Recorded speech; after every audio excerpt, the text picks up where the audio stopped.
I'm going to tell you, growing up, I guess it's fair to say that I had a gender gap with my own gender. And I know you're wondering how that's possible. Mostly it came from being the only girl in the neighborhood where I grew up in for most years. And I was perfectly happy, you know, to be the tomboy. And I can climb trees, build forts with the best of them. I also, like, we did any sport you could ever imagine, including a few we made up, at least I think. I mean, they're not trademarked, but like summer nights would have flashlight tag. Has anyone played flashlight tag? Okay, I guess we didn't make that one up. But we also did like a dance and dodgeball thing, which I thought was ahead of our time before any of these video games were out. And we had a great time. And, you know, I learned things from being around the guys that I was totally cool with. Like, one of them, there was this kid who moved into our neighborhood named Al, who came, and the very first time he played basketball with us, somebody, maybe a little over-aggressively, trying to get a rebound, it was not me, but somebody came down with an elbow on Al's shoulder, and Al cried. And let me just point out, there was no bone sticking out, there's no blood. I mean, no reason to cry. And he went home, and every time he came back after that to try to play ball with us, like Mark would tell him, or sometimes Jeff, usually Mark, would say, oh, no, we wouldn't want you to play because we wouldn't want you to have to cry or anything. So, yeah, I know, it was sad for him, but it was a good lesson for me, no crying. And so, you know, and also just you learn from being around guys. I mean, you only talk if you have something important to say or that seems important to say, especially if it's about, you know, a possible foul or whatever situation occurs on the sporting field. And, you know, you don't do any of the sneaky, giggly stuff. So I didn't have any of that. And I was good with that. And then, you know, when I started going to school, what I saw of girls was this. All right, first of all, there was this thing called cooties, which they all spoke very authoritatively about. They were sure that boys were the carriers of this. And they couldn't tell you exactly what would happen, but they knew it would be bad. If you got cooties, it was bad. They didn't have any specifics, though. And in spite of knowing about cooties, they also played this game during recess where they, as a gang of girls, they would pick out one poor guy. Each day would be different. And they'd run him down. Some of you guys are nodding. You were probably victims of this. They'd run him down, and they'd pin him down. They'd catch him, pin him down, and then they would all take turns kissing a cootie carrier, which, you know, makes no sense. Even if you like kissing, why would you want to do it in this aggressive, like, gangbang kind of way? And the guy was terrified. You know, that's really not what anyone's looking for out of a kissing situation.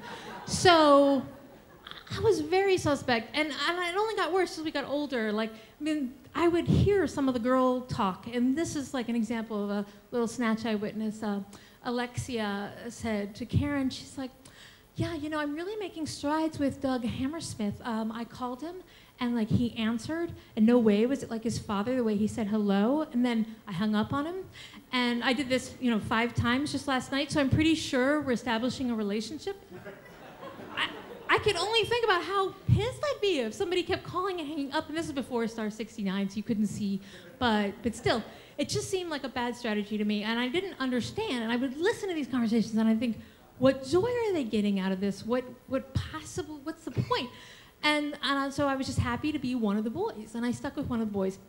And as time went on, as I got older, it got a little worse. I mean, I was definitely still one of the gang.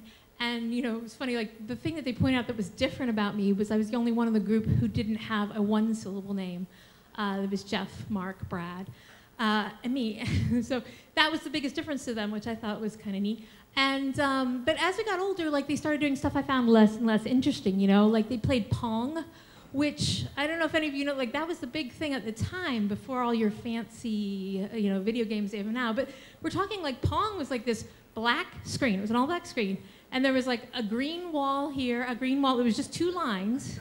And then you were a little tiny green thing before the wall, and there's another on the other side. And you would just try to, all you could do was move it up and down to block the ball, and it would say Pong as you hit it. That was it. I mean, over and over. They didn't even do a ping pong. It wasn't 2 syllables, it was just Pong.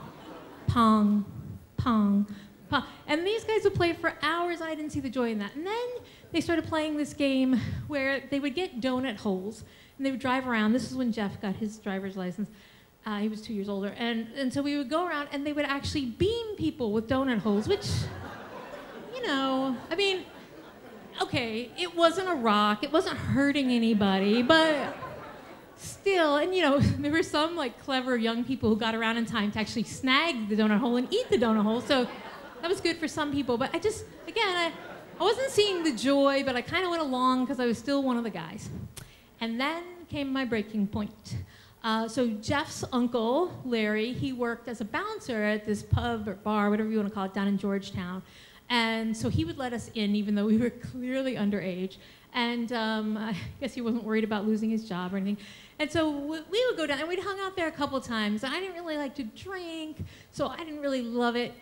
But I really didn't love it when Jeff came up with this game. And of course it was Jeff. We're talking about a man who would later say on his first dates with women, if you're against blowjobs, this can't go any further.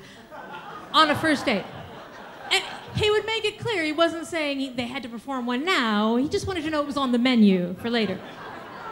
So Jeff is not the height of maturity. And only Jeff could have come up with this game, which left everyone was involved except for me. I was the only one who had no risk whatsoever. And I would just watch the madness. And the idea was that one by one, they had to take turns, each going up to a different woman, stranger, never met, and say in their most nasally voice, "Excuse me, ma'am, would you mind if I lick the crevice between your breasts?" And the game would go on until one of them did not get physically assaulted. And whoever did not get physically assaulted would then not have to pay for drinks all night. The other guys would buy them drinks. So, and I would watch, and this was like post-Karate Kid, and so a lot of women were into martial arts. And I mean, they got laid out. And then like the very first person who did it, who was Jeff, because it was his creation, he just got the classic slap across the face, which I found out later was just the response he tended to get from women. No matter what he said. But then Mark went up, and this woman, she was a redhead, and then it was like this flying elbow to the one side, then elbow to the other. I mean, and he just went down kind of the way a trucker goes down. And they were all just getting so slammed. One woman did this where I thought she was actually going to lean in and kiss him, but what she did was she put her hands on Brad's shoulders, and she did one of these knees to the groin with the extra leverage. He still hasn't had children. I don't know if it's because of that, but I remember sitting there thinking, I am a girl after all. That was when it hit me, because I was just thinking, you know, the same kind of thought I had had before about girls. It's like, I don't understand the point. What could they possibly get out of this? Where's the fun? And I remember thinking, I'm gonna go back, I'm gonna make a girlfriend at high school, and I'm gonna tell them all about this madness. So, thank you.